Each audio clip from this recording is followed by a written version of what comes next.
What way masquera say? Nangandripa life yami yasisimeli. Wadweka. And now hoja ndiye kwanza wita. Mpati chungwade. Dokumbiro rubatsiro. Kufa kumuri ya Zimbabwe. Nini warukutaro shakawanda apoti. Life yangu hansi pande wandagatuka. Like nashahaitika. Nakanda singasivyo basi ndinokumio regero na umeone kwa bato ndikwanza ukupona because situation yandiri aina kumeza kanaka. Please help me ndikwanza ukuthi ndipone. Please help me. Please help me. Help me. Please help me.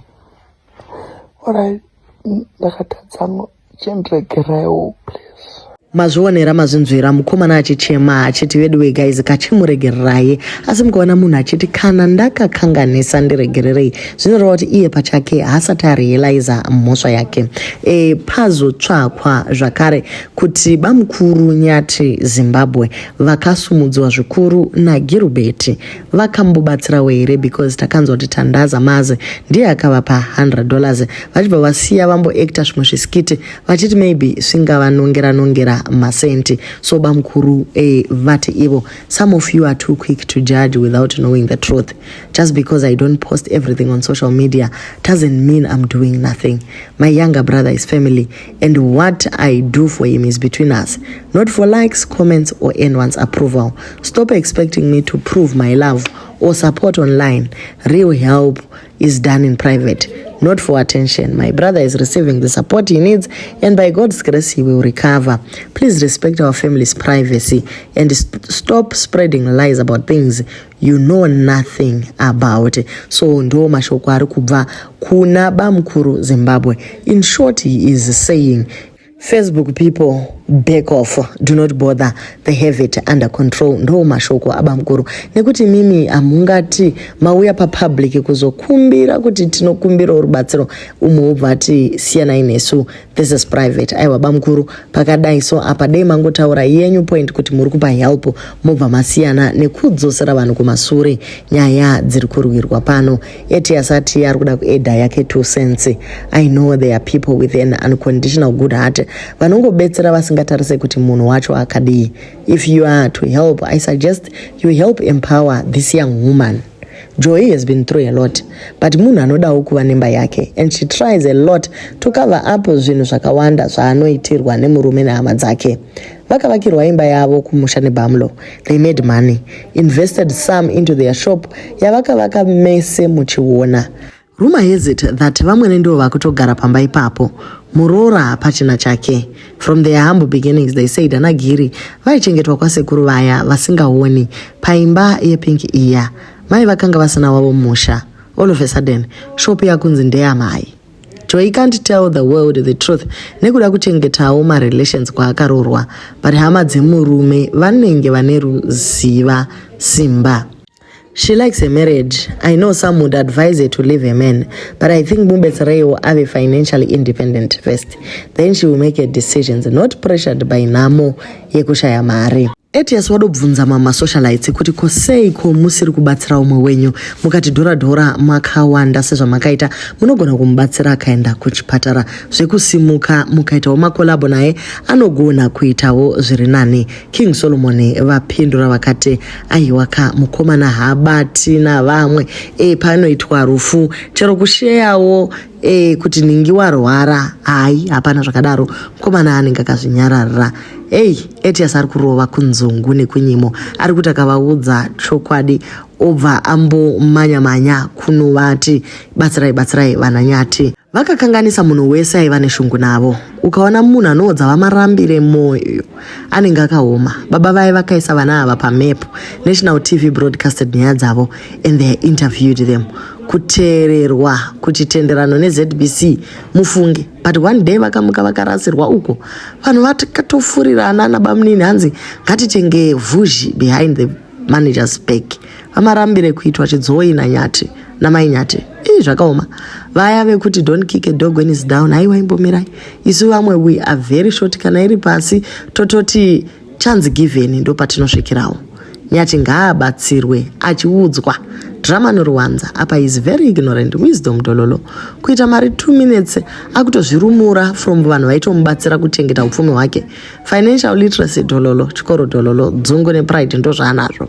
Vanopa help mupeine ikoko. Inini nekuno ndicheuchidza kutsiura nekushunya zheve. Aitsvinya manini Nyati uyu. 2 minutes dzakangoita mari angasadikike. And it became very difficult to support. Tikati regai tisiyane nazvo. Ngaakwane Gilbert ngaapore futi. So ndo nyaya iri kubva nekumafira kureva. Pane vane muono wavo vari kuti $25,000 per month to $20. Advice to you from me. Just a few days after the alleged robbery or attempted murder case, a pattern is manifesting again kupema. Hear me out monzwisisa zvidzidzo. I understand with maturity sometimes totadza kunyatsoronga zvinhu zvakanaka. Not long back mukomana aishambadza kuti vakwana 25,000 or more pamwedzi before mari nemabrand deals. Just last night more boys is appealing for help ye 150 kuti mukomana wane mari yekuenda kunorapwa. Chikonzero chacho zviri kunzi ave kubhadharwa $20 pamwedzi. Chekutanga ndogara ndichitaura kuti figures dzemari yauri kuwana hadziiswe pasocial media. Who needs to know how much your salary is, how much income you're actually getting? You get vulnerable for unnecessary attacks from people. Now even wanda kubatsira, they can no longer trust whether you are telling the truth or not. Chechipiri, I am friends with Dr. Barnabas Marambire. I can tell you that many genuine intentions to help this couple grow and be able to harness the capabilities they had to succeed financially. The majority of you were attacking him. Muchiti, akushandisa vanhu, uye ari kuvabatira. But trust me, they needed that financial guidance. When you start making money, get mature guidance from financial advisors, experts, or even having managers in place. Hakuna akamboita mari asingagoni management. Unobroka chete. Chechitatu, kupema kwakashata. Senyika, we have seen a growing number evarume vane nungo. Their first resort to problems is to use funds for monetary gain. If you are smart enough, use your funds to support your business. Don't beg people for money. Ask them to buy from you because you can work. Munhu wese ane ma-followers, I'm disappointed in you if you fail to get clients for your business. Nyataka woda mazainhasi akaudza 2 million followers haashaye 500 by end of day. Chechina kunyepa kwakashata, especially kuma-followers nama-fans ako.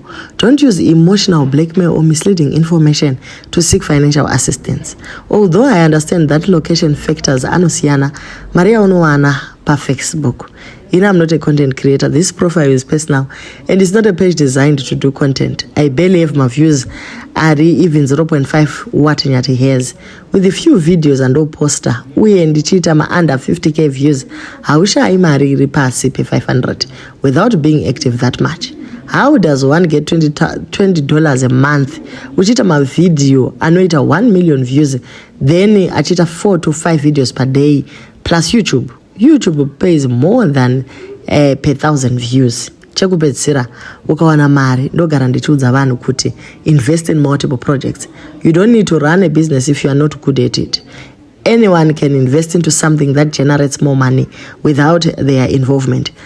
Real estate chaiyo vanhu vakaimuchisa maroja. Farming chaiyo ine mari patine naro. Transport sector yakakura vana vashai extra income. Naiwayo ndinoti get well soon, young brother Nyati fam. Seek for financial guidance, not just financial aid. The infrastructure you already have is bigger and stronger than Econet. You can harness those views into an unstoppable business because market unayo kare. All these big businesses struggle to get as much audience on their adverts. That's why they come to you. What is stopping you from using the same asset to benefit your business? So ndo mashoko makukutu ari kubva kuna mkoma raisi.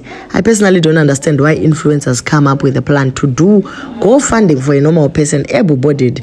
As tine vanhu vakaremara varimo mumapavement doing their hustling. Kupema kwawandisa muZimbabwe.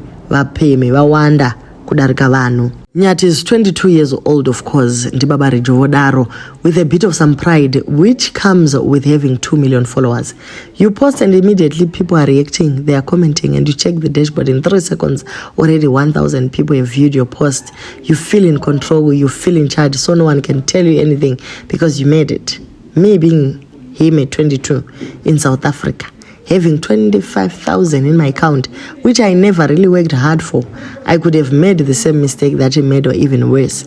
Fame and some dollars came pouring at him at a faster rate than his growth rate, which is an expectation to boys of his age. The unfortunate part is reality is catching up with him, giving him few lessons that he skipped, leaving him with some bruises. The fortunate part is only money is currently at stake. He has a beautiful, caring, reserved and patient wife who has seen it all with him. He has 2 beautiful kids, 2 houses, wherever they are, something that I never dreamt of at my age. If I meet him today, I will tell him, you are in the toilet like everyone else. You just sat on the toilet seat and forgot to close the door.